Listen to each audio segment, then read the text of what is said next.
جیاوازیەکانی نێوان تورکیا و ڕۆژئاوا هەرچەندێک گەورە بن بەو مانایە نایەت کە بگوترێ بەرژەوەندییەکانیان نامێنێت.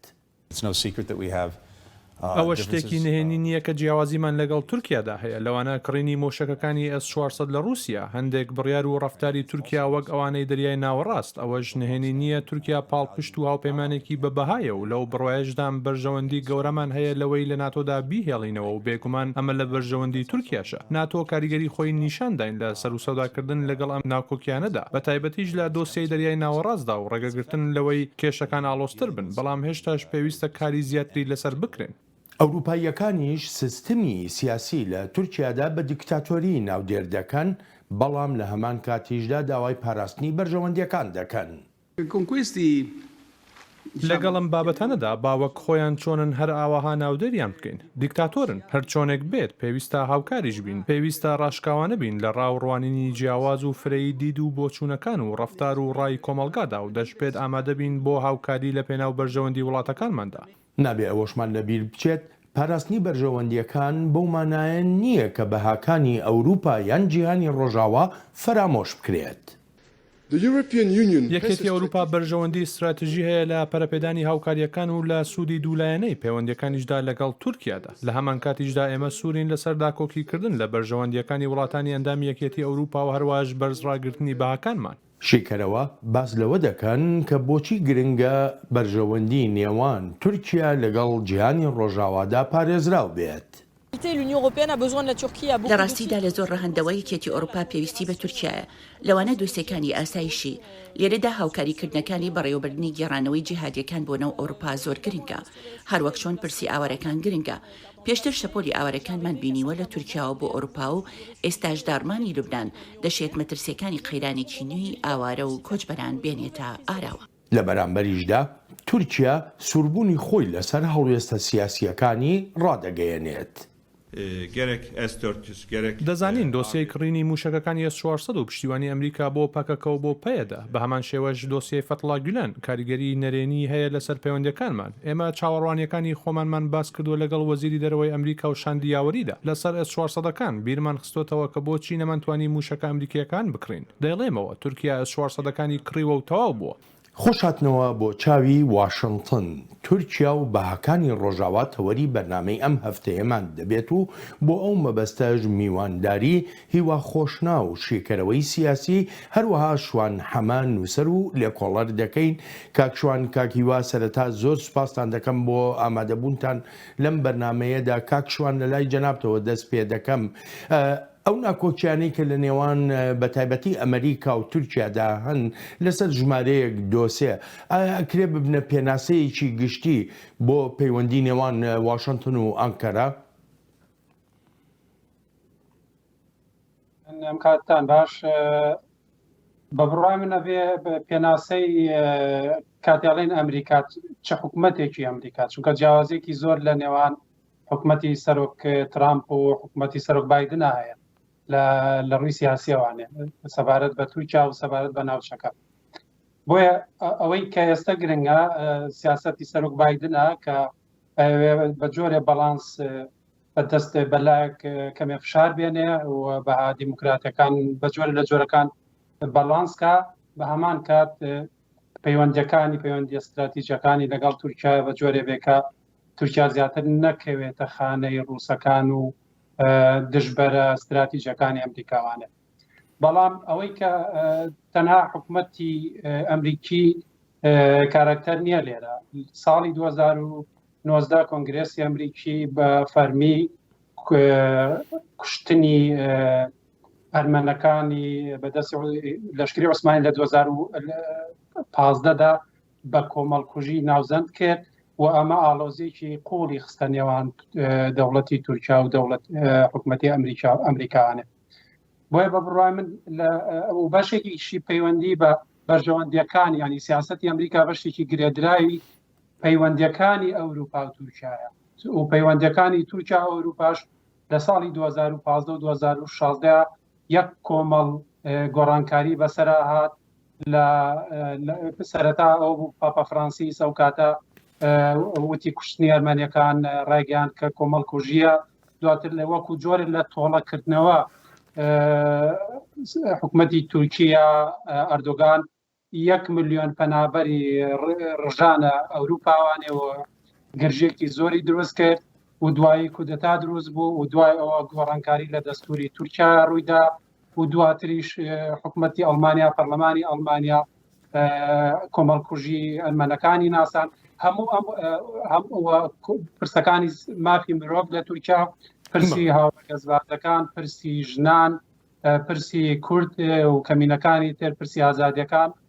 هەموو ئەمانە کۆبوو ناتوانێت بە بڕای مەسەوارد بە ئەمریکا ئەمانە هەمووی فاکتن و بە بڕای من ئەبێ کاری لەسەر لەدات. بەڵێ کاک هیوا بەڕای جەنابە ئەو بەها دیموکراتیانەی کە کاکشوان ئاماژەیان پێکرد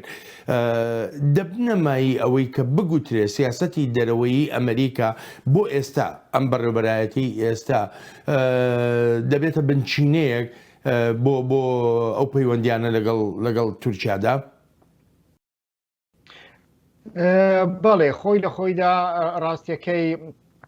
هەم دیموکراتەکان لە بواری مافی مرۆڤ و دیموکراسیدا هەستیارترن وەکو لە کۆماریەکان و لە لایەکی دیکە ئێمە ئەبینین کە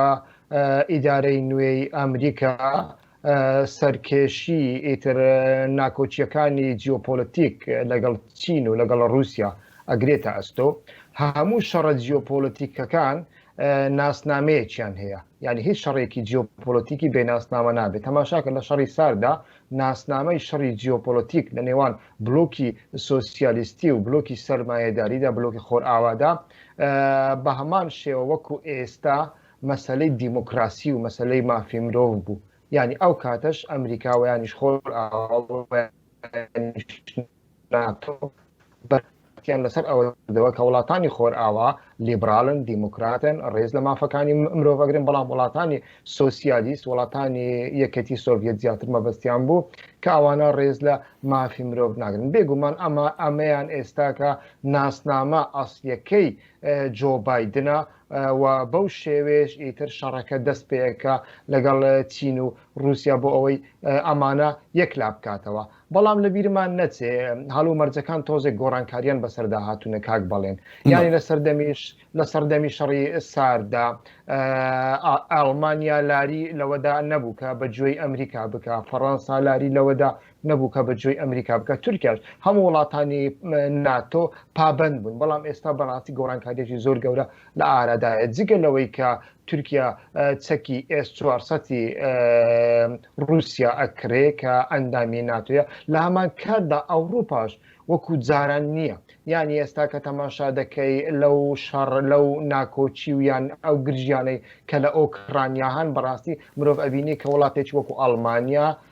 ویانیش وڵاتێکی وەکو فەڕەنسا یەکێتی ئەوروپا بەگشتی من پێم وایە زۆر نیگەرانن یعنی بەرژەوەندیەکانیان لەگەڵ رووسیا زۆر چوونەتە ناوی یەکتری بازرگانیەکانیان لە قەبارەیەکی زۆر گەورەدان وەکو سەردەمی شەڕی سارد نین من پێم وایە لەو بارەیەدا هێزەکان هەندێک گۆڕانکاریان بەسەردا هاتوون ئێمە دەبێت ئەوە ڕەچاو بکەین بەڵام ناسنامەی ئێستای جیۆپۆلەتیکی خۆرئاوا و ئەمریکا بە تایبەتی هەر مافی مرۆڤ و دیموکراسی باشە کاک هیوا ئەو گۆڕانکاریانەی کە جەنابەت ئێستا ئاماژە و پێکردن ئەمە چ کاریگەریەکی دەبێت بەسەر ئایندەی تورکیاوە بێگومان مەسەلەی تورکیا زۆر ئاڵۆزە یعنی لەلایەک دەبێ بەڕاستی لە دوو لاوە تەماشا بکەین ینی ئێمە مەبەستمان ئەوەیە پەیوەندی تورکیا و یەکەتی ئەوروپا و یانیش پەیوەندی تورکیا و ئەمریکا من پێم وایە لەمەدا جیاوازیەکەیە ینی ئەمریکا لە دوورگەیەکی دوورە تورکیا ناتوانێت هیچ کێشەی بۆ ساز بکە و ئەمریکا کۆمەڵێک کارتی زۆر گەورەی لە بەردەستدانە کارتی هەڵق بانک کارتی ئیتر پێشێلکردنی بڕیاری ئابلۆقەی ئابووری لەسەر ئێران یعنی ئەمەیان بەڕاستی کارت ئەمەیان شتێکی بچووک نییە یعنی چونکە لەبەرچە ئەمریکا ئابلۆقەی لەسەر ئێراندانەوە بۆ ئەوەی چەکی نوکلەری ساز نەکە کەواتە هەر وڵاتێک کە هەوڵیدا لە ڕێگای فینانس و لە ڕێگای بانک پارەی ئێرانی سپی بکاتەوە و تێکەڵی بکە لەگەڵ دۆلاری ئەمریکی مانای ئەوەیە هاوکاری ئێرانەکە بۆ ئەوەی بگاتە بە مەرامەکانی کەواتە چکی نوکلێریە ئەوە بۆ ئەمریکا و سیاسەتی ئەمریکا زۆر گرنگە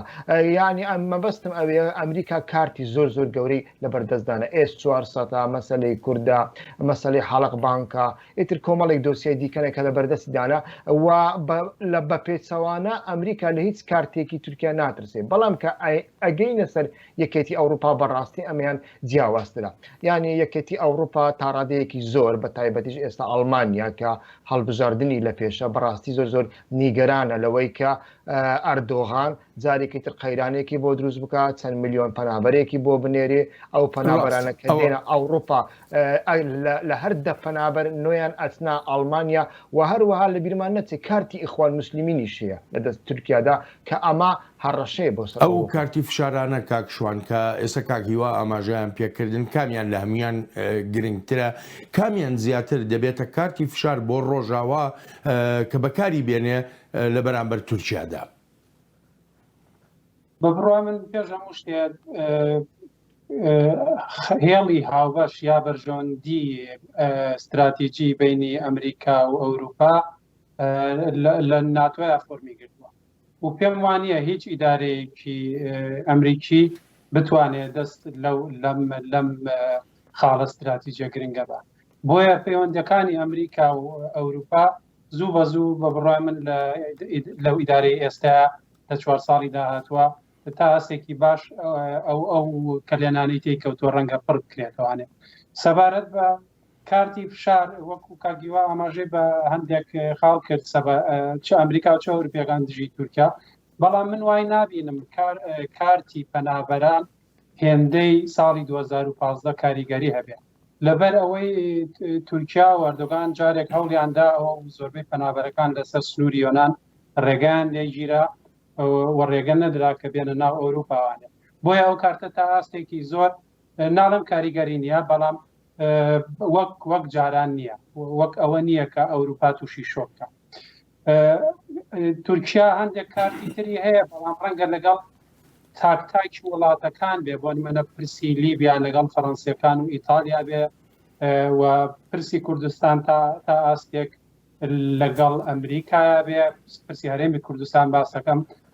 ئەمڕۆ دوێنێ بۆ باڵوێزی ئەمریکا لە عێراق و کۆنسولگەری ئەمریکا لە هەولێر هەوڵدان کە پەیوەندەکانی یەکێتی و پارتی ڕێک بخەنەوانێ و ئەمەش بە جۆرێک بۆ بەرگرتنە لە دەستێوەردانی زیاتری تورکیا لە هەرێمی کوردستان و تا ڕادەی ئێرانیەکانیش بۆیە کارتەکان لە هەردوو لاوەیە بەڵام بە بڕای من ئەردوگانیش لە ئاستی ناوخۆیە لە هەڵبژاردنەکانی پێشوا ئەستەمبولی لەدەستدا پێم وابێت لەم هەڵبژاردنانەی ئێستا بەوەی لە ئەڕمانی ئابووری تورکیاوانێ وەکو جاران ئەو هێزەی نەبێ بۆیە بە بڕای من داهاتوو زیاتر وێنەکە ڕوونتر دەکاتەوانێ بە تایبەتی هەڵبژاردنەکانی داهاتووی تورکیا کە کارکتەرەکان چۆن لە بەرامبەرێکا وەچن و کارتەکانیان چییە لە بەرامبەرێکا بەکاری بێنن کاکشوان لە سەرەتای وەڵامەکەتە ئاماژە بەوە کرد کە خاڵی هاوبەش بەرژەوەندی هاوبەش ناتۆیە کە تورکیا بە جیهانی ڕۆژئاواوە دەبەستێتەوە بەڵام ئەوی کە بەدیکرا بە تایبەتی لەم چەند ساڵی ڕابردوودا تورکیا تەواو پێچەوانەی سیاسەتەکانی ناتۆ کاریکرد نەگەر لە کڕینی S400ەکانە لەو ناکۆچیانەی لەگەڵ دورگەی قوبرسدای بوو لەگەڵ یۆناندا کە ئەندامی یەکێتی ئەوروپان و ئەندامی ناتۆشن ئەم گرنگیە بۆ بە تورکیا دەدرێ هەر لەبەر ئەوەی وڵاتێکی ئیسلامیە و گرنگە لە ناتۆدا بێ یا فاکتەری تریش هەیە بەڵێ من مەبەستمەوە و بەرژەوەندیەکانی ئەمریکا و تورکیا خاڵی هاوبەشیان خاڵی استراتیژیان ناتۆیە بەڵام بەتاکید تورکیاش پێگەی جیۆپۆلیتیکی تورکیا پێگەیەکی گرنگە لە ناوچەکەیە و تورکیا ساڵانێکی زۆرە پێم وابێ لە ڕیزی دووەمی ئەو وڵاتانە بوو کە کاتێ ناتۆ پێک هات بەڵام لە دوای 2015 بە تایبەتی و دوای ئەو ڕووداوانەی کە ڕوویدا لە تورکیا ئاراستەیەکی کەی هەڵبژاردەوە پێ ناچێت تورکیا خۆی زۆر یعنی حساب لەسەر ناتۆ و پەیوەندیەکانی لەگەڵ ئەوروپا و تەنانەت ئەمریکاشکە هەر بۆیە ڕووی کردە هێزەکانی تر وەکو رووسیا و ڕەنگە لە داهاتوە ڕووکاتە وڵاتی چینیش بۆ ئەوەی کە پێم وابێ ئەردوغان جۆرێکی ترە لە سیاسەتمەدار کە ئەوێ تەنها بیر لەوە کاتوانێت بە دەستی خۆی بەڵانسی هێزەکان دروستکە و لە بەرژەوەندی خۆشی دروستیکە. بۆیە بە بڕای من بۆ تورکەکان زۆر گرنگ نییە. ئەگەر گرنگ وایە حتمما بەرەو موشکی زەمین بە ئاسمانی رووسی نەدەڕۆشتن. ئەگەر گرنگ وایە لە پەیماننامەی ئیستانبول دەرناچون کە مافەکانی ژنان ئەپارێزیە. ئەگەر گرنگ وایە ئەو هێرشەی کە ئەردوغان و وەزیری ناوخۆکەی ئەیکەنە هاوڕێگە سوپازەکان کە یەکێک لە دەرهێنەری فیلمە کۆمنتاریەکانی تورکیا بە سونامی ڕق ناویە با دژی هاوڕێگە سوپازەکان. ئەمانە هەمووی بەش لە بەها ئەوروپی و غەربیەکان کە بە بڕای من تورکیا بۆی گرنگ نییە، چ لە ئاستی سەربازیەکەی وەکو ناتۆ چ لە ئاستی بەها دیموکراتیەکان بەقەدەر ئەوەی بۆی گرنگە چ بەدەست دێنێ و لە ئایندەیە چی دەستەکەێت. بە دواپرسیاری ئەم بەشی یەکەمی یاخودتەوەری یەکەمی بەرنامەکەمان بۆ کاکیوا بەجێ بێڵم بزانم چەند هاوڕایە لەگەڵ ئەو ڕوانینەی توایە کاکشوان. کاکیوا فەرموو. لە ڕاستیدا وایە ینی شوێنگەی جیۆستراتیژی تورکیا زۆر گرنگە، ینی لەلایەک ئەکەوێتە سەر دەریای سپی ناوەڕاست، لەلایەک سەر دەریای ڕەش، پردێکە لە نێوان چاینە و رووسیا و ئەوروپادا و پردێکیشە لە نێوان دەریای ڕەش و دەریای سپیدا. ئەگەر سەیری کێشەکانی ئۆکرانیا بکەین ویانی سەیری جیۆپۆلیتیک بکەین بەگشتی لە جەنگی جیهانی هەتا پێش جەنگی جیهانی یەکەمیشەوە هەتاوەکو ئێستا، یعنی دوو خەتی سوورمان هەنا لە سیاسەتی جیۆپۆلیتیکدا. خەتێکی سوور دەریای سپیە بۆ خۆرئاوا کە نابێ بە هیچ شێوەیەک رووسیا لە دەریای سپی هەبوونی هەبێ. ئەگەر هەبوونیشی هەبێ هەبوونەکەی وەک میوانە و کاتیە. و بۆ رووسیاش ویانیش بۆ سۆڤەتی پێشوو دەریای ڕەش بە هەمان شێوە وایە. و تورکیا ئێستا بووە ئەو کاتیش هەتاوەکو ئێستا بۆ هەردووچیان گاردیانێکە لەو شوێنە. ئێستا کە مەسەلەی ئۆکرانیا هەیە، ئیتر تورکیا ویانیش ئەردۆغان خۆی ئەردۆغان کێشەیەکی لەگەڵ خۆرئاوا هەیە. ئاڵێ من چۆنم ئەوها قبوڵم بکەن، کارتان بە مافی مرۆڤ نەبێ، کارتان بە دیموکراسی نەبێ، کارتان بە کێشەکانی ناوخۆی من نەبێ، من قبول بکەن لە بە هەمان شێوە پێیان ئەڵێ پەیامێکیان پێدا، پەیامێک بە ئەمریکا ئەدا، ئەڵێ ئەمن ئامادەم وەرم بەکارم بێنە لە دژی پوتین، وەرم بەکارم بێنە لە دژی چین. تەماشاکە محەممەد یاڵچین کە گەورەترین بیزنسمانی تورکیا و سەرۆکی لۆبی تورکە لە ئەمریکا بەردەوام لە نووسینەکانیدا وا ئەڵێ، ینی پەیامێک بە سیاسەتمەدارانی نوێی ئەمریکادا ئەڵێ وەرن تورکیا بەکاربێنن، ئامادەیە لە دژی چین تورکیا بەکاربێنن، بۆ ئەسکەری خۆتان بەکوشتن ئەدەن، وەرن تورکیا بەکاربێنن. ینی تورکیا پەیامێکی وا بە ئەمریکادا، لە هەمان کاتدا پەیامێک بە پوتین ئەدا، ئەڵێ ئەگەر من نەبم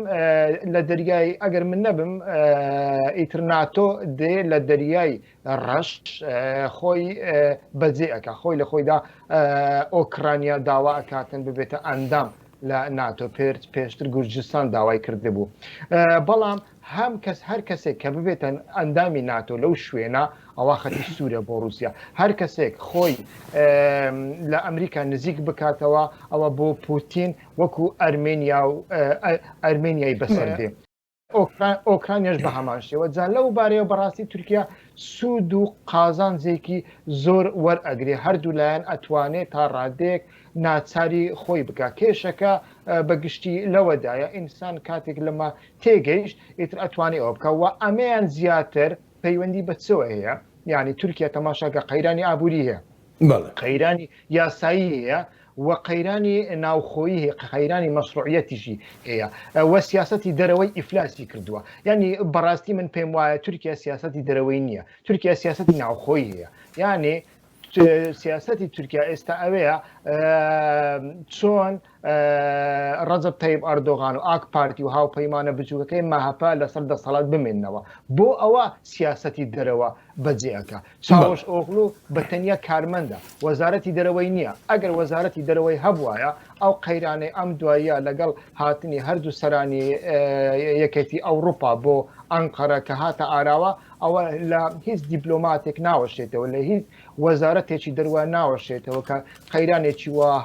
بۆ وڵاتەکەی ساز بکە بۆیە تورکیا سیاسەتی دەرەوەی نییە سیاسەتی ناوخۆیە سیاسەتی دەرەوە بە پێی سیاسەتی ناوخۆ ئەجووری ئەلبەتە لەسەر ئەو هەبوونی سیاسەتی ناوخۆ و سیاسەتی دەرەوە لەگەڵ جیاوازیەکانی تورکیا لەگەڵ یەکێتی ئەوروپادا من دەگەڕێمەوە بۆلاتان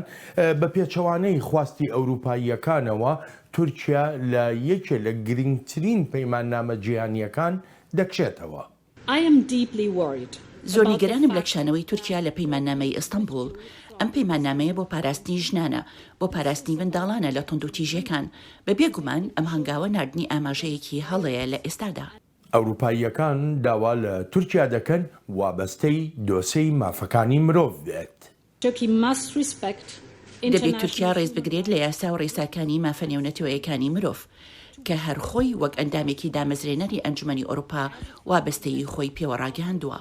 لە بەرامبەر ئەم هەموو داوایانەی یەکێتی ئەوروپادا ئانکەرەش داوا دەکا هیچ مەرجێکی بۆ دانەنرێت.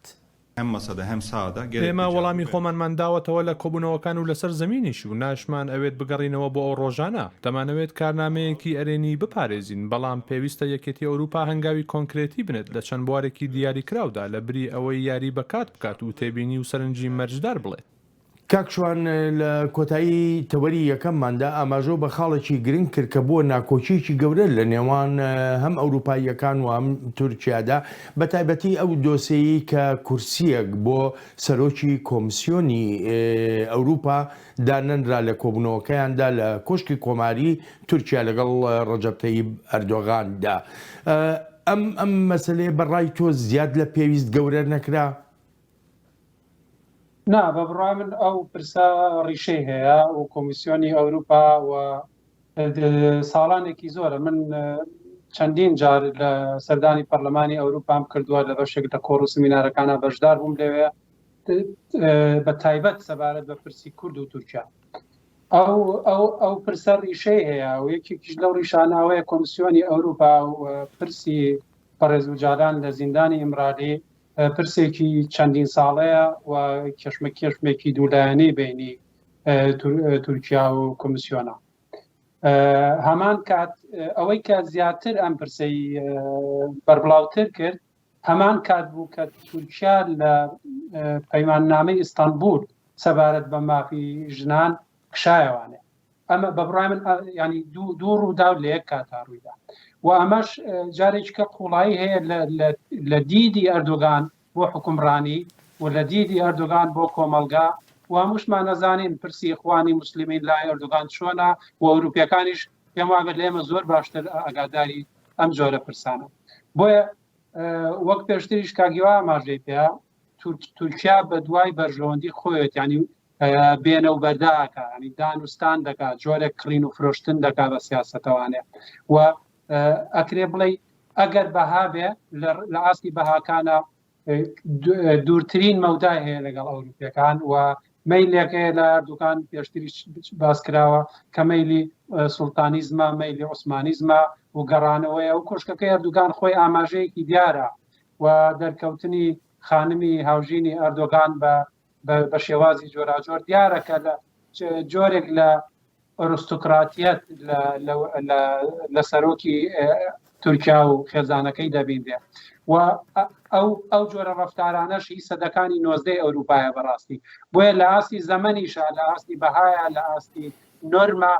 پێم وابێ تورکیا و ئەوروپیەکان زۆر دوورن لە یەکانێ ئەلێرەشە پرسی مافی مرۆڤ دەبێتە پرسێکی کێشە ئامێز لە بینی هەردووکە. کاکیوە بەڕای جەنابەت ئەوروپا یا یەکێتی ئەوروپا بەگشتی دەتوانێت ینی هەوڵێکی ئاوا بدا کە ئەردۆغان پاشگەست بکەنەوە لەو جۆرە سیاسەتانەی کە هەیەی بە تایبەتیش لەسەر دۆسیەکانی مافەکانی مرۆڤ بە پێی راپۆرتەکانی هەم ئەوروپاییەکان و هەم تەنانەت وەزارەتی دەرەوەی ئەمریکاش پێشێلکاریەکی ئەجگار گەورەی مافەکانی مرۆڤ لە تورکیادا هەیە. کاک بەڵێن کاک شوان سەرەتا دەبێ ئەوە بپرسین ئایا بەڕاستی ئەوروپا نیازی ئەوەی هەیە کە مافەکانی مرۆڤ لە تورکیا بە پێش بەرژەوەندیەکانی خۆی لەگەڵ تورکیا بخە؟ من پێم وایە نەخێر. یعنی ئەوە ئەگەڕێتەوە بۆ ساڵانی ڕابردوو. من شتێکتان بەبیر بێنمەوە بەرپرسیاری سیاسەتی دەرەوەی یەکێتی ئەوروپا یانیش ڕێکخەری سیاسەتی دەرەوەی یەکێتی ئەوروپای پێشوو تۆما دۆمێزیار ئەگەر ناوەکەم بەهەڵە نەوتبێ لە ساڵی 2018 لێدوانێکیدا وتی سەبارەت بە مافی مرۆڤ لە تورکیا ئێمە حەکەم و حاکم نین. یعنی ئەوە واتای ئەوە ئەگەینێ بەڕاستی ئێستا کەش لە کرداردا وایە لە کۆبوونەوەی ئەو دواییەی ئەنکەرەشدا بینیمان بەڕاستی وا بوو. ئەوروپا بە تورکیا ئەڵێ ئەگەر ئەتۆ هەڕەشە نەکێ سەر سنوورەکانمان پەنابەرمان بۆ نەهێنی لە دەریای سپی ناوەڕاستدا کێشە بۆ وڵاتانی ئەندامی هەمیشەی ئەندامی تەواوی ئەوروپا ساز نەکەی لە بوارەی مافی مرۆڤ و لە بواری کێشەکانی ناوخۆییدا ئێمە بەتەنیا لێدوان ئەدەین، ئێمە بەتەنیا مەحکومیەکەین، بەڵام ئێمە ناچارت ناکەین کە پابەندبی وە بەردەوام دەبین لەسەر بەرژەوەندیەکانمان لەگەڵ تۆدا. لێدوانی هەری دوایی و سەرۆکوەزیرانی ئیتالیا کە بەڕای من کەسایەتیەکی گرنگە چونکە هەم کەسایەتێکی تەکنۆکراتە سەر بە حیزبێکی سیاسی نیە لە ئیتالیا و هەم پێشتر سەرۆکی بانکی ناوەندی ئەوروپا بوو. ئاخر بانکی ناوەندی ئەوروپاش وەکو کۆمیسیۆنی ئەوروپا وەکو ئەنجومەنی ینی کۆنسەی ئەوروپا یانیش وەکو دادگای مافی مرۆڤی ئەوروپا دەستگایەکی سربەخۆ و گرنگە. یەکێک لە 6 دەستگا گرنگەکانی یەکێتی ئەوروپایە ئەو کەسە سەرۆکی ئەو دەستگایە بووە. ئەڵێ ئەردۆغان دیکتاتۆرە بەڵام ئێمە لە بۆ بەرژەوەندیەکانمان ناچارین پەیوەندیمان لەگەڵی بێ. من دیسا دووبارەی دەکەمەوە ئەوروپا لە ساڵی 2018 بەدواوە تورکیای لە خەون و خەیالی خۆی دەرخستووە کە ببێتە ئەندامی هەمیشەیی، بەڵام لەبەر ئەوەی پێویستیان بە تورکیای لە ناوچەکە و هەندێک کارتە دەستی تورکیادا هەیە هەروەکو پێشتر باسم کرد کەم تا زۆر ئیتر وە بەرژەوەندی ئابووری هەیە و لە هەمووی گرنگتر تورکیا هاوپەیمانێکی ستراتیژی دەوڵەتی ئەڵمانیایە لە سەردەمی عوسمانیەوە هەتاوەکو ئێستا و ئەڵمانیا بەڕاستی کاریگەریی زۆری هەیە لەسەر یەکێتی ئەوروپا. یەکێتی ئەوروپاش پێشەوە یەکێتێکی سیاسی بێ بەڕای من یەکێتێکی ئابووریە و لەو یەکێتی ئابووریەدا وڵاتی ئەڵمانیا ڕۆلی سەرکردایەتی هەیە و لە هەمان شێوەدا ئەڵمانیا سیاسەتێکی هەیە لە بەرامبەر ئەمریکا، یعنی لە سەردەمی شەڕی عراقیشدا ئەجەنابەت کە لە ئەمریکا بووی و هەمان کارت ئەکرد بەبیرتە کە ئەڵمانیا چی بە بوشی دووەم ئەگوت، یعنی ئەیگوت ئێمە ناچار نین پابەندی هەموو قسەکان و بڕیارەکانی تۆ. ڕاستە کاکشوان چەند هاوڕای لەگەڵ کاکی وادا بە تایبەتی کە تورکیانی ئێستا لەو ناوچەیەدا ماوەتەوە بەو سیاسەتانەی خۆیەوە و هیچ کارتێکی فشاریش کاریگەری نەکردوێتە سەر. جا لێرە دامەوێت بزانم بەڕاستی تورکیا مەترسیە یاخو سەرچاوی سەقامگیریە بۆ ئەوروپا؟ بە بڕای من هەردووکیانە. لە وەڵام بە پرسیارەکەی کاگیوا کە پرسیارەکەی ڕاستی منیش کرد من دەڵێم بەڵێ و نەخێر، بەڵێ بەو مانایی کە ئەوروپیەکان و هەموو جیهان هەموو وڵاتەکان بەرژەوەندی ئابووری لە هێڵی یەکەمی کارەکانیانە لە بەرامبەر دەوڵەتەکانە تەنانەت لەگەڵ دەوڵەت دیکتاتۆریەکانیشە. بەڵام بۆ ئەوروپا و بۆ ئەڵمانیاش هەندێ بەها هەیە. من ئێستا هەندێ نمونەت بۆ باسەکەم کە ڕەنگە یارمەتی دەربێ بۆ تێگەشتن بۆ ئەو پرەنسیپ و بۆ ئەو بەها دیموکراتیانە. لە نەرویجا راپۆرتێک هەیە لەسەر ئەوەی کە لە ناو هەدەفە لە 2015 بۆ ساڵی پار ئەندامانی هەدەف 5,000 ئەندام لە پارتێکی سیاسی ڕێگە پێدراوە کاندای پەرلەمانی هەیە 5,000 کەس زیندانی کراون بێجگەر لەوانەی کە خەڵک هەڵی بژاردون و نوێنەری شارەوانەکان بوون و قەیومیان لە جادانراوە. ساڵی 2010 نەرویج تەنها $150,000 ئەبەخشیە ڕێکخراوە مەدەنیەکانی تورکیا کە ڕێژەیەکی کەمە، بەڵام ساڵی پار زیاتر لە $2 ملیۆن بەخشیوەتە ڕێکخراوەکانی مافی مرۆڤ و ڕێکخراوە مەدەنیەکانی تورکیا. دوای کودەتا سەرنەکەوتۆکەی تورکیا زۆرێک لە دیپلۆماتکارە تورکیەکان لە وڵاتانی ئەوروپا و لە نەرویج و سوید داوای پەنابەریان کرد و مافی پەنابەری سیاسیان پێدان و هەر لە دوای 2016 لە ئەڵمانیا بە تایبەتی لە ئەڵمانیا و لە بەلجیکا جۆرێک لە کرانەوە هەبوو سەبارەت بە دەستگا ئەمنیەکان لە پەیوەند بەهێزە بەرهەڵسکار و ئۆپۆزیسیۆنە کوردی و تورکیەکانی دژی تورکیا و ئەمەش تورکیای زۆر نیگەران کرد.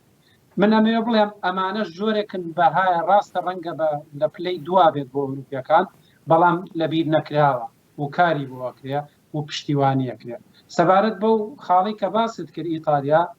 من راپۆرتێکم بینی و ئەوەش ڕێکەوت نییە کە سەرۆکی ئیتالیا ئەگەرچی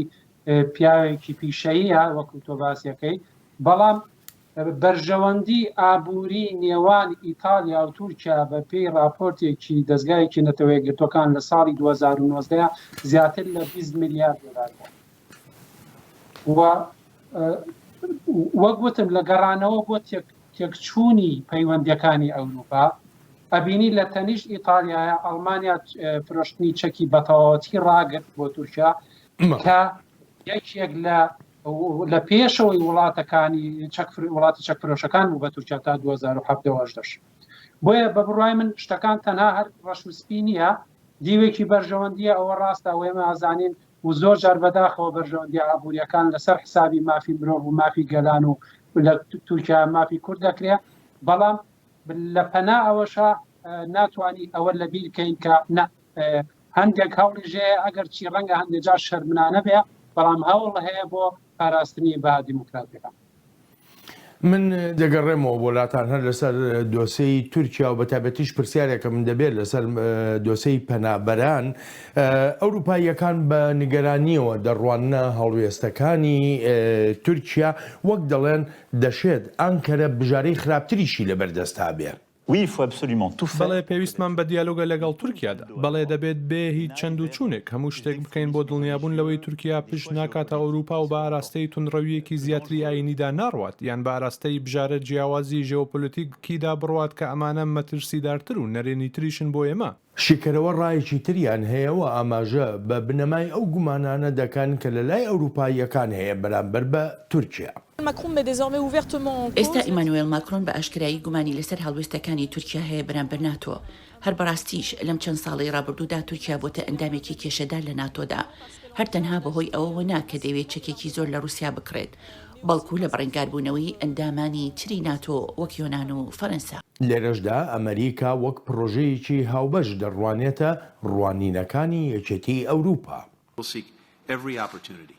هەوڵی هەموو دەرفەتێک دەدەین بۆ ڕاوێژکردن و هاوکاریکردن لەگەڵ هاوبەشەکانماندا بۆ دڵنیابوون لەوەی بتوانرێت بەرەنگاری هەڕەشە و مەترسیەکان ببینەوە دەرفەتەکانی ئەم سەروەختەشمان بقۆزینەوە. دەشزانم ئەمە ئەو پرۆژەیەشە کە یەکێتی ئەوروپا پشتیوانی دەکات، ئەو کاتەی لە بروکسل پێکەوە بووین پێگەیەکی بەهێزتری پێبەخشین. کاکیوە لە بەشی پێشووی بەرنامەکەدا کاکشوان ئاماژەی بە دۆسەی پەنابەران کرد. ئەلبەتە تورکیا ئەمە یەکێکە لەو کارتانەی کە بەدەستیەوەی هەر وەکو باسیشمان کرد لەم بەرنامەیەدا و ئەو پەنابەرانە زیاتر ئەتوانم بڵێم کە خەڵکی سووریان چارەسەرکردنی سیاسیانەی ڕەوشی سووریا دەشێ یارمەتیدەری ئەوروپاییەکان بێ بۆ ئەوەی لە بەردەم ئەم مەترسیان نەمێننەوە کە ناویان ناوە مەترسی کۆچی زۆرەملێیی بەرەو ئەوروپا. بۆ هەتا ئێستا هەوڵێکی ڕژد لە ئارادا نییە بۆ چارەسەرکردنی قەیرانی سووریا و لە ڕێی چارەسەرکردنی قەیرانی سووریاوە کێشەی ئاوارەکان یا پەنابەرانیش هیچ نەبێ بەرەو هێوربوونەوە بڕوا. پێش هەموو شتێک ینی هەر تایبەت بە تەوەرەی پێشوو ینی من لەو باوەڕەدامە یەکێتی ئەوروپا ئەگەر نیازی ئەوەی ئەگەر ینی وێنەیەکی وای سەبارەت بە تورکیا لە سەردا لەوێشکدا نەبێ کە تورکیا ڕۆژێک لە ڕۆژان ئەبێتە ئەندامی یەکێتی ئەوروپا ئەندامی تەواوەتی ئەمە